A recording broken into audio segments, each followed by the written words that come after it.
Alexander Cole had built his empire on precision, on cold calculations, on the kind of discipline that never left room for distractions. Yet, on that sweltering summer afternoon, as polished cars rolled past downtown, and the glass-house bistro buzzed with hushed conversations in French and Italian, he was about to face a moment no balance sheet could prepare him for. Imagine this: a 6-year-old girl barefoot, stepping onto the marble floor of a luxury restaurant, whispering for day-old bread and being thrown out as if she were dirt on a shoe. What would you do if you saw that walk away or step in? Leave me your answer in the comments, because the choice Alexander made after he first ignored her changed everything in ways he never imagined. Cole sat in his reserved corner Armani suit, crisp laptop, open Bluetooth pressed to his ear, as he barked into a conference call worth $15 million. His fingers flew over the keyboard with the same sharpness that had cut through boardrooms for decades. Numbers were his language prophet, his rhythm, and the Glasshouse Bistro his sanctuary, a place he knew he could work without interruption. The clink of fine crystal, the smell of roasted espresso beans, the velvet hush of the room, all of it confirmed his world was controlled, predictable, safe. Until it wasn't. From the edge of his vision came a shadow too small to belong. A girl, no older than 6, dressed in worn clothes and covered in the dust of the streets, shuffled toward the counter. She didn't look up. Her voice cracked in the quiet, barely audible but sharp enough to slice through the air. "Please, sir, may I have some bread? Just the old kind. I'm so hungry." The owner. Mr. Halpern, a man whose mustache, curled with arrogance, exploded like thunderclouds. "Get out. This is not a shelter. Out now, and don't ever come back." His words crashed through the room, bouncing off crystal chandeliers, rattling patrons who pretended not to hear.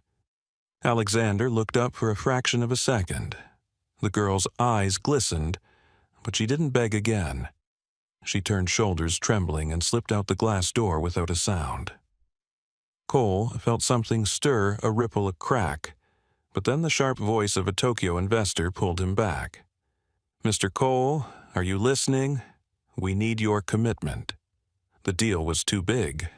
He forced himself to push her from his mind, locked his jaw, and drove the conversation forward.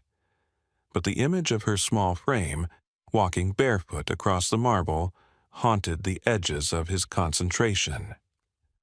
40 minutes later, deal signed and money secured, Alexander closed his laptop. His heartbeat steady, his pride intact.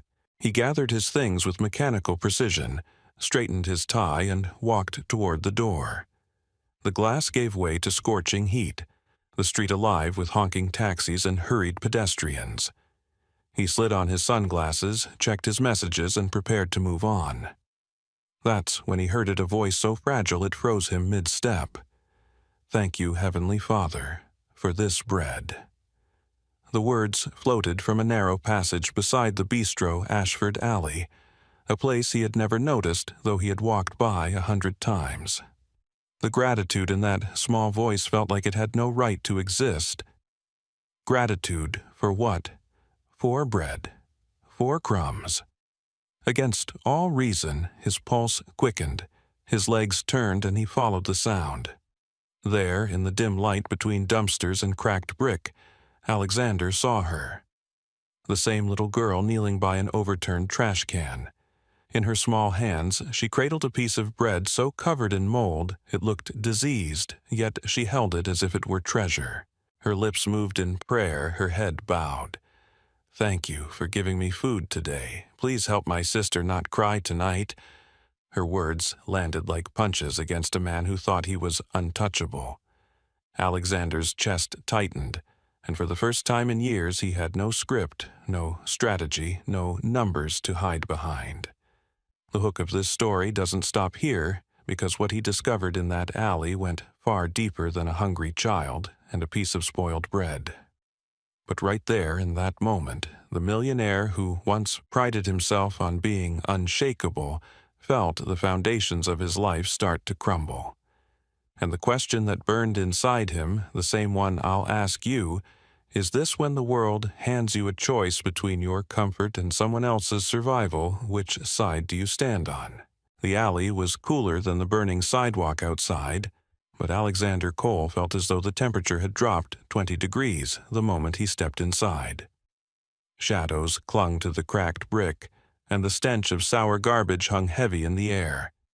He moved quietly, every step of his Italian shoes crunching against broken glass and crumpled cans. He was a man used to owning the space he entered, but here in Ashford Alley, he felt like an intruder. And then he saw her. Maya knelt beside a toppled trash can, her knees pressed into the grime. In her hands was a piece of bread so covered in mold that no rational person would consider it edible. But her tiny fingers traced its edges like it was porcelain. Her lips moved in prayer, whispering words he could barely make out, until one line hit him like a fist. "Thank you, Heavenly Father, for this bread." Alexander stopped dead. His world of boardrooms and balance sheets seemed to dissolve, leaving only this frail child clutching a rotten loaf as if it were a miracle. She tilted her face toward the sky, eyes closed, a soft smile flickering, despite the hunger carved into her features. He had seen investors bluff with millions, politicians posture for power, executives lie with perfect polish. But he had never seen anything as disarmingly sincere as that prayer over moldy bread. He wanted to speak, but the sound of his own breath felt too loud. For a long moment he simply watched, frozen between disbelief and something else, something that felt dangerously close to shame. Maya's voice trembled as she added, "Please help my little sister sleep tonight without crying so much." The mention of a sister sent a chill through him. This girl wasn't just scavenging for herself.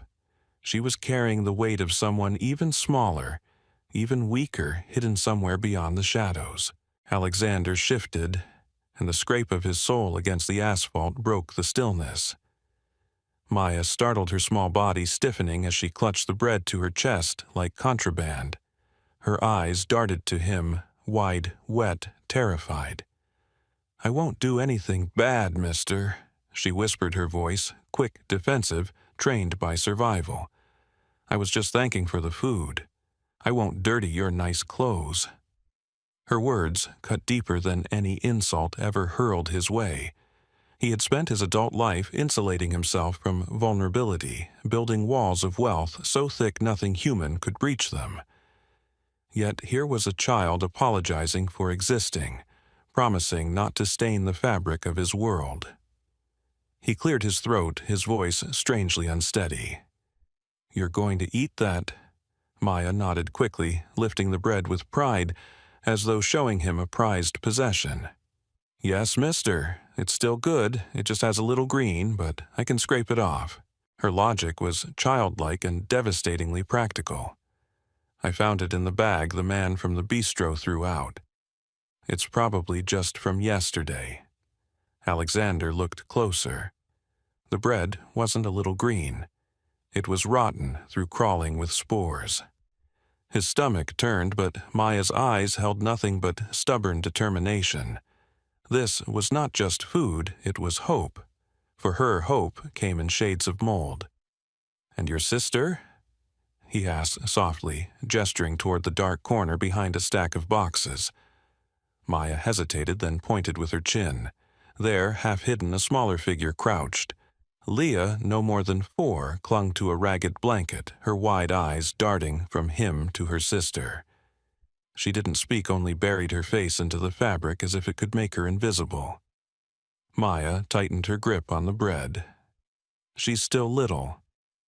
So I eat first. If I'm okay, then tomorrow I'll give her a piece.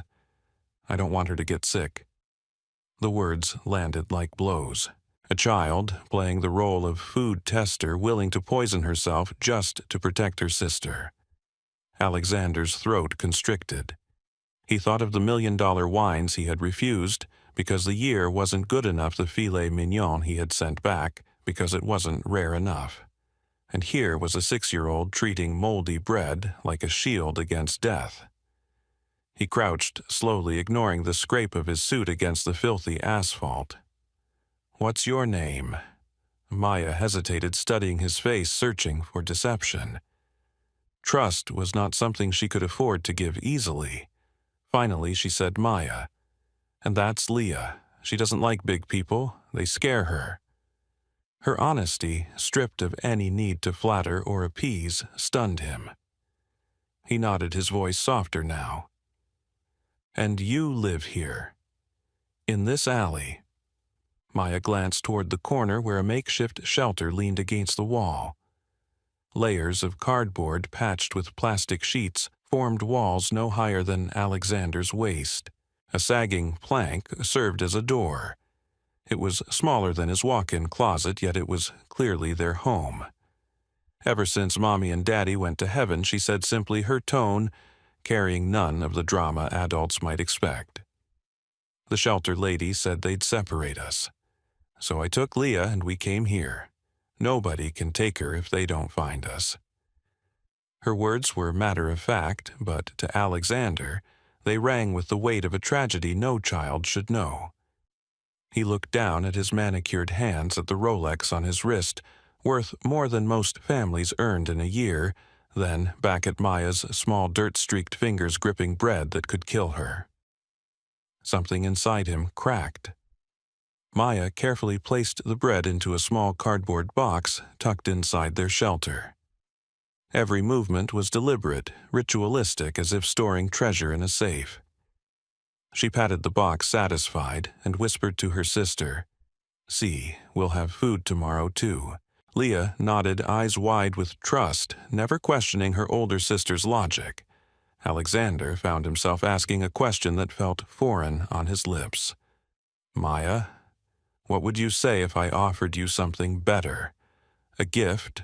Her head snapped up, eyes narrowing, suspicion flaring. She had already learned the hard truth of the world. Nothing came free. "What kind of gift, mister? I don't have money to pay." The innocence of that line nearly broke him. A child so young already believed kindness had a price tag. He shook his head, lowering his voice. "You don't have to pay anything. But what if I took you and Leah somewhere to eat real food, hot food, just for you two?" For a moment, she didn't answer. Her gaze studied his face, every crease, every flicker of expression, searching for cruelty or trickery. Her sister peeked out from behind the blanket, her small eyes flicking between them. Finally, Maya spoke, her voice soft but firm. "Can we eat together? I won't go if Leah can't." Alexander swallowed hard.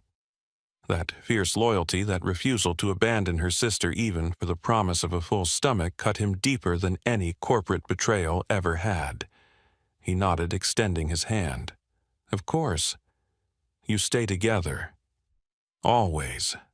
Maya looked at his hand, then at the bread box torn between two worlds, the moldy certainty of tomorrow, and the fragile hope of a stranger's promise. At last, she whispered, "Can I put my bread away first, in case we don't find food tomorrow?" Her voice was so small, yet it carried the weight of generations of hunger. Alexander nodded. "Yes." "Put it away." He watched as she tucked the bread carefully into the box, sealing it like a sacred relic. Only then did she stand, taking Leah's hand, and place her other trembling hand into his. In that moment, the man who had spent his life mastering numbers and crushing opponents felt something he had long buried rise within him. For the first time in decades, Alexander Cole wasn't thinking about margins or markets. He was thinking about a child, 2 children, and a loaf of bread that had no business being holy except in the hands of a little girl who had nothing else. Alexander Cole thought he had already seen the worst of it. The moldy bread, Maya's desperate logic, Leah's wide eyes clinging to her blanket. But as he followed the sisters deeper into the alley, he realized their tragedy wasn't limited to what lay in plain sight. There was more hidden in the shadows waiting for him to uncover. Maya stopped in front of the cardboard shelter, the structure so fragile that a stiff wind could have torn it apart. She crouched low, whispering into a small opening at the side. "Ivy, it's okay. Come out. We have food for you." For a few moments, nothing moved. Then the cardboard shifted, and a tiny figure crawled out into the light. Alexander's chest constricted at the sight. She was barely 2 years old, her frame so small it looked like it could break under the weight of her tangled hair.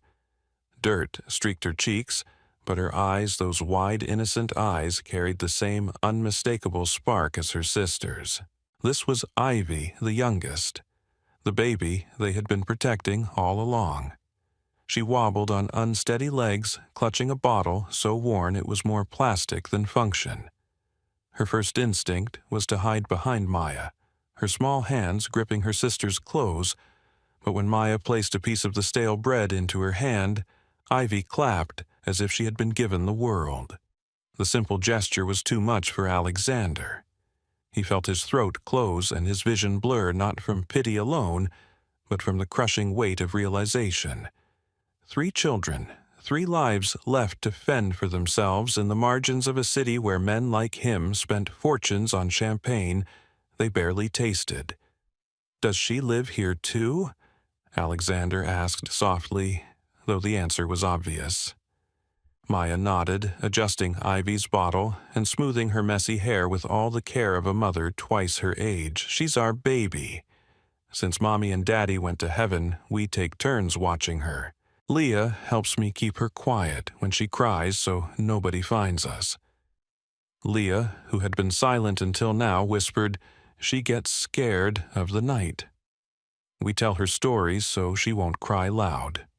The matter-of-fact way Leah said it shattered Alexander. A 4-year-old comforting a toddler through the darkness, while a 6-year-old rationed moldy bread like an army general. He felt the edges of his carefully built world collapse. Numbers, profits, negotiations, none of it mattered in the face of this raw, unfiltered survival. Ivy tugged on Maya's sleeve, babbling nonsense syllables, her eyes darting toward Alexander. Maya bent down to interpret. "She wants to know if you're safe." Alexander blinked. "Safe? She doesn't like strangers." Maya explained her tone. Protective, almost defiant. "But if I tell her you're safe, she'll believe me." The weight of that trust, offered through the filter of a 6-year-old guardian, pressed down on him harder than any corporate contract he had ever signed. He knelt slowly, lowering himself to Ivy's level. She peered at him from behind Maya, then extended her tiny dirt-smudged hand, still clutching the crumb of bread. It was her way of testing him, of seeing if he would take what little she had left.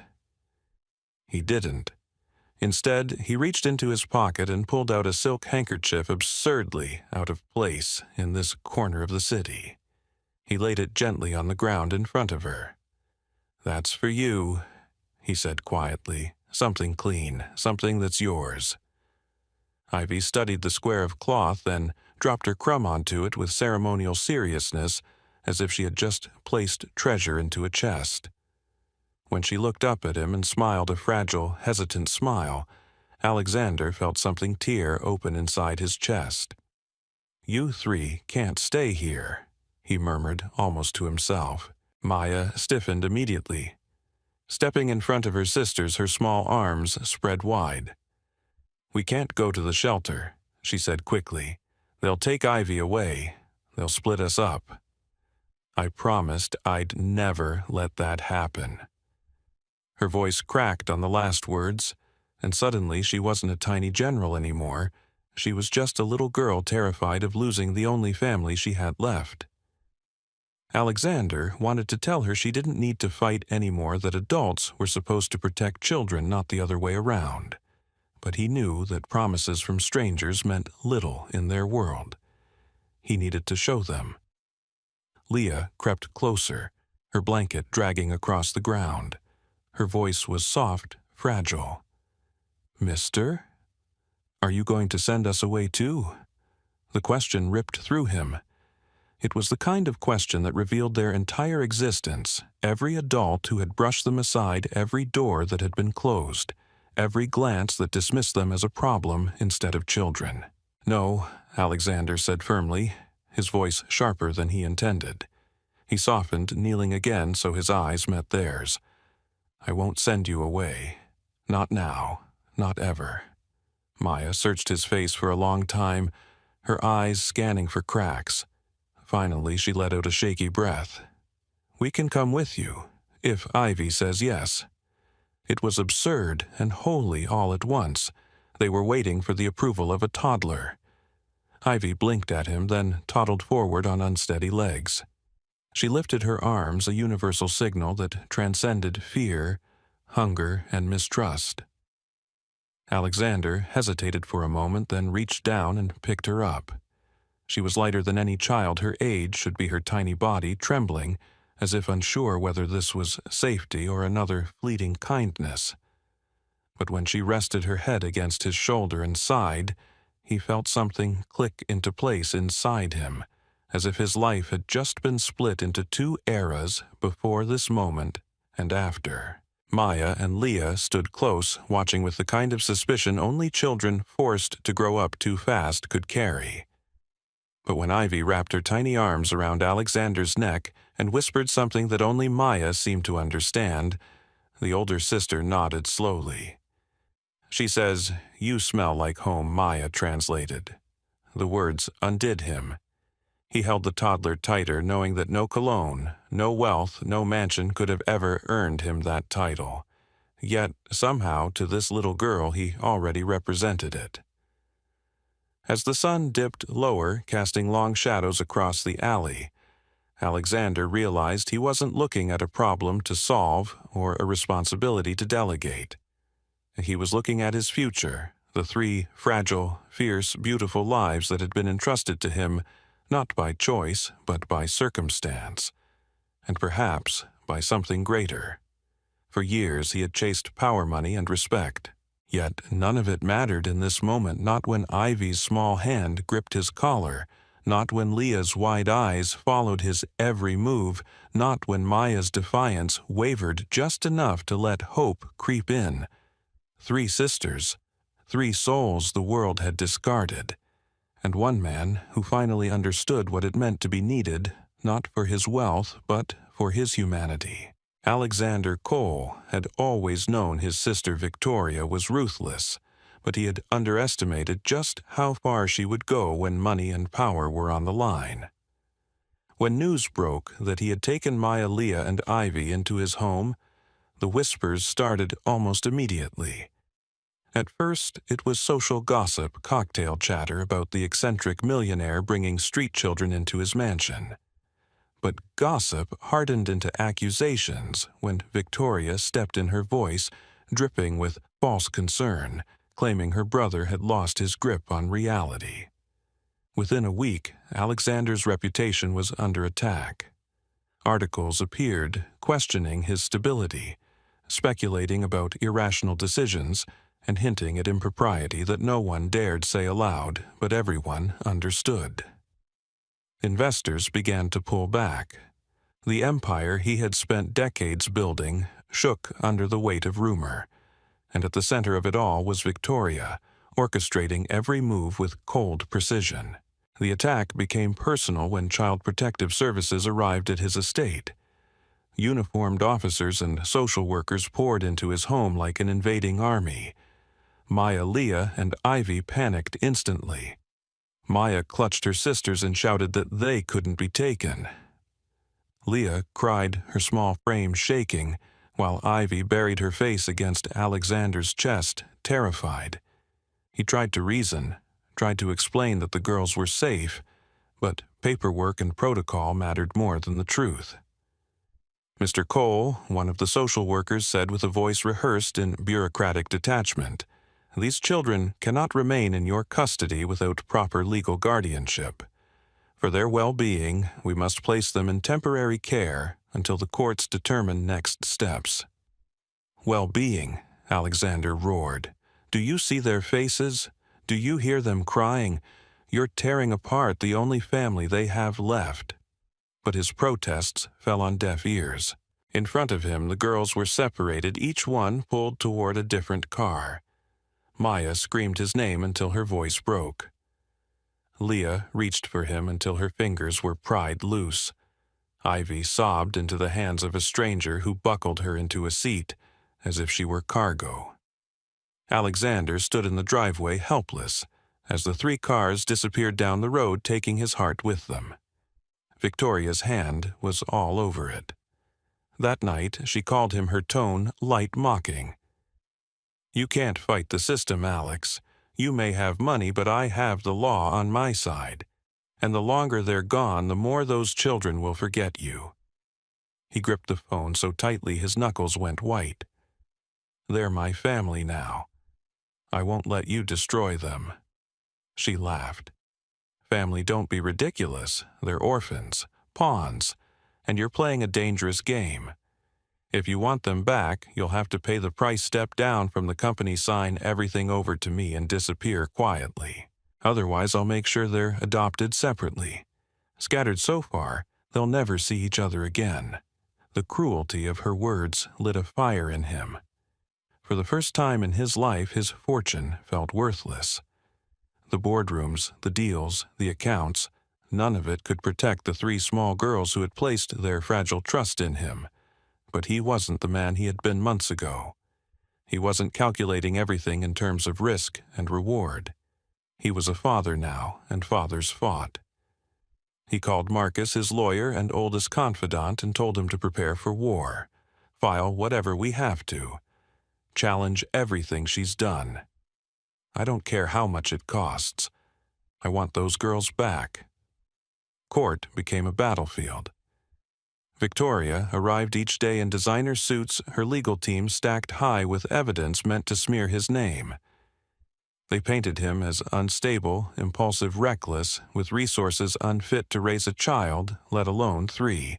They played recordings of him raising his voice, photos of him carrying Ivy through the city streets, twisting every act of love into suspicion. But Alexander had something stronger. He had truth. And he had the girls.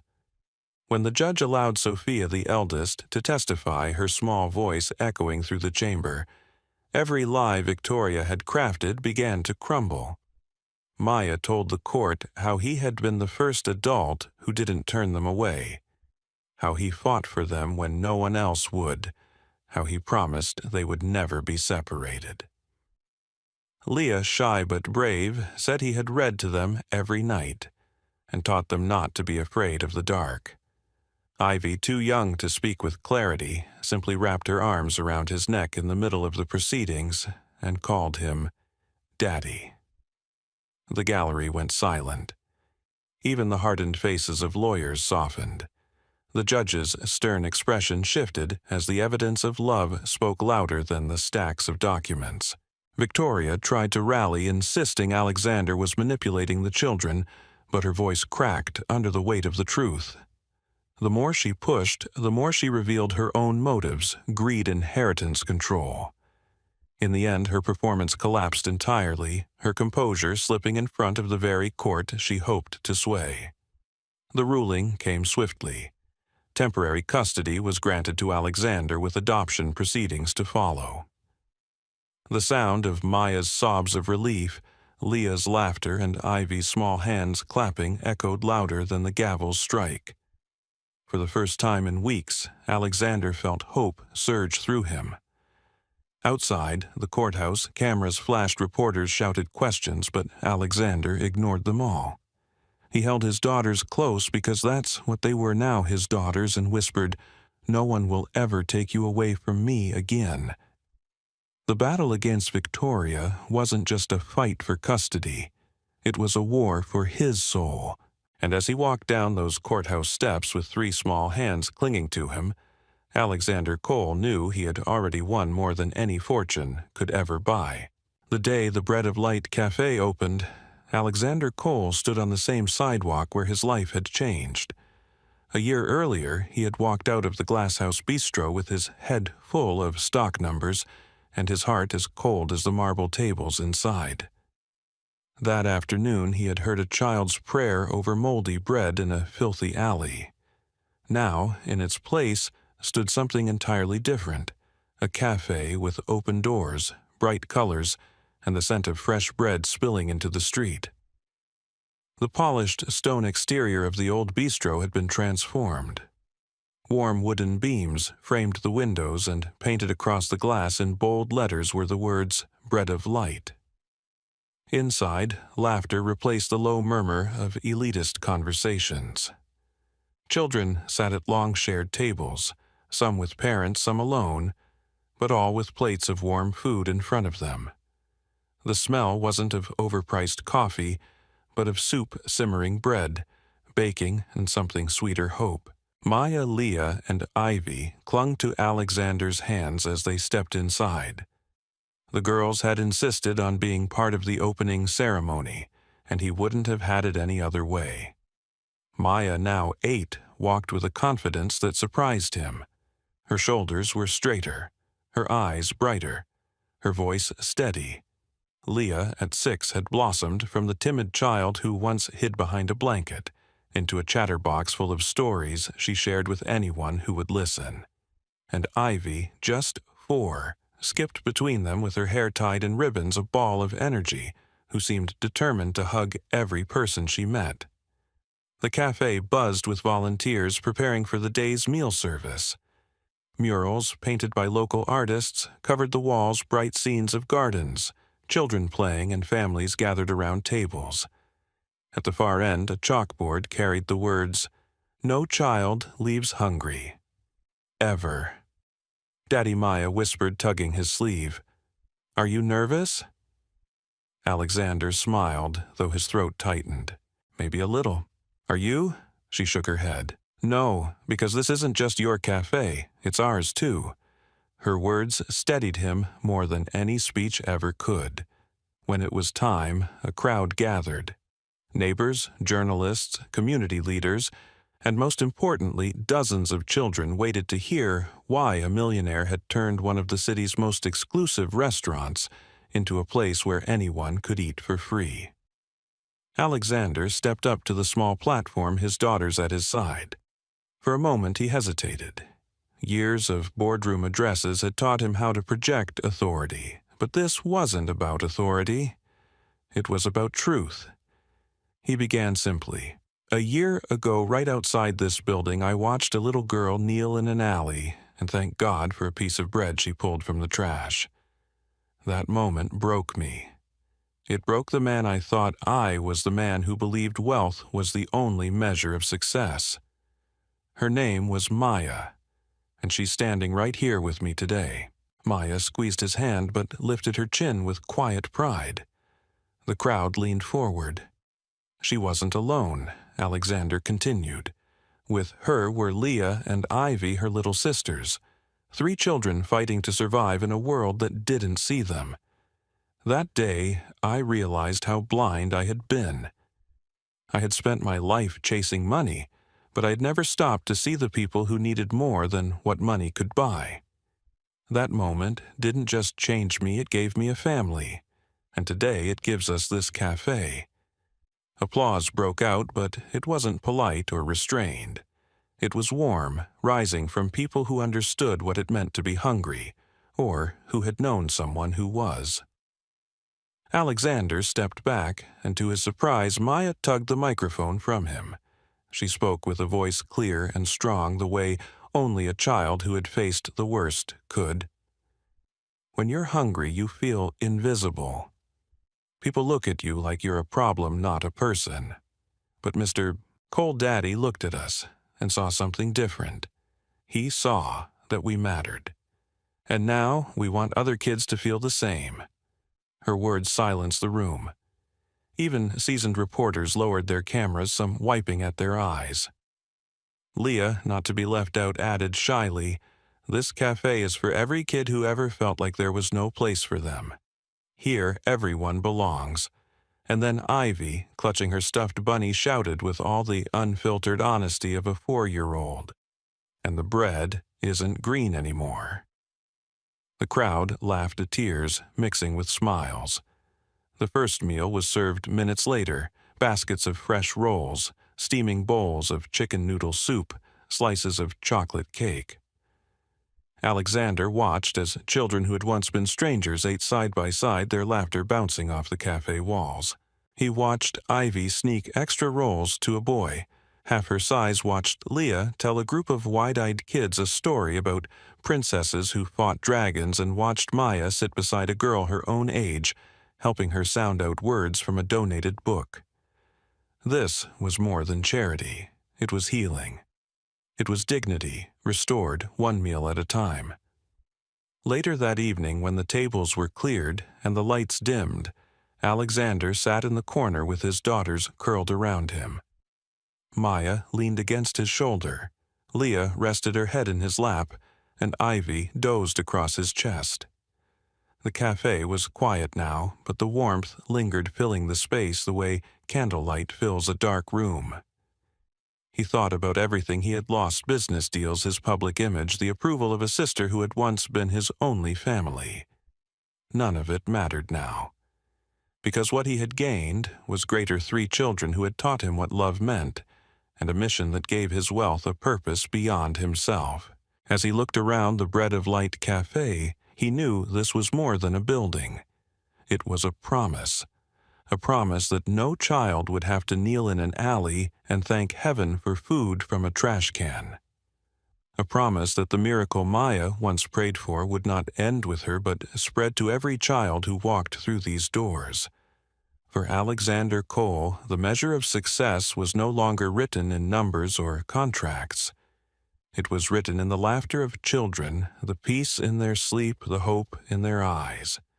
And as he whispered goodnight to his daughters, he knew the greatest fortune of his life fit perfectly into his arms.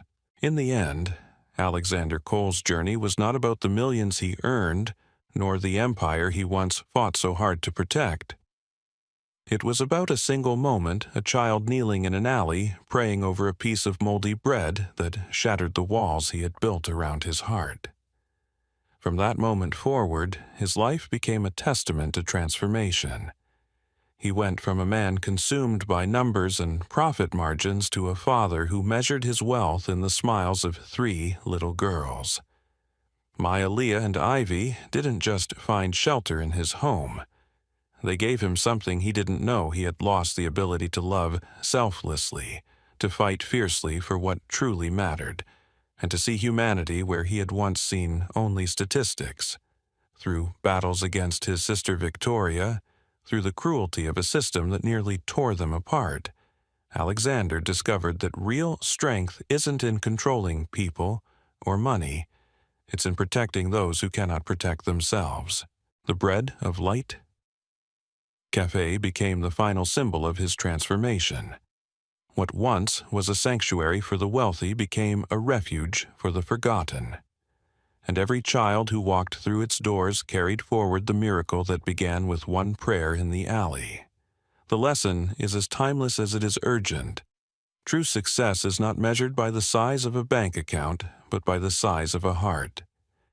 In our world today, it is easy to get lost in ambition, status, and possessions. Yet Alexander's story reminds us that we must stop and truly see those around us, the invisible, the vulnerable, the ones who need us most. It challenges us to ask ourselves, what would I do if I were in his shoes? Would I walk past, or would I stop? And maybe that's the question we need to take into our own lives. We may not all have millions to spend, but each of us has the power to share kindness, to defend the overlooked, and to create spaces where dignity is restored. Small acts, a meal, a word of encouragement, a moment of listening can change a life just as surely as Alexander's choice changed his. If this story touched your heart, if you believe in spreading more light in a world that too often feels dark, I invite you to subscribe to this channel. Your support gives us the motivation to keep creating stories that inspire, challenge, and remind us of the power of compassion. Together, let's keep choosing love over indifference.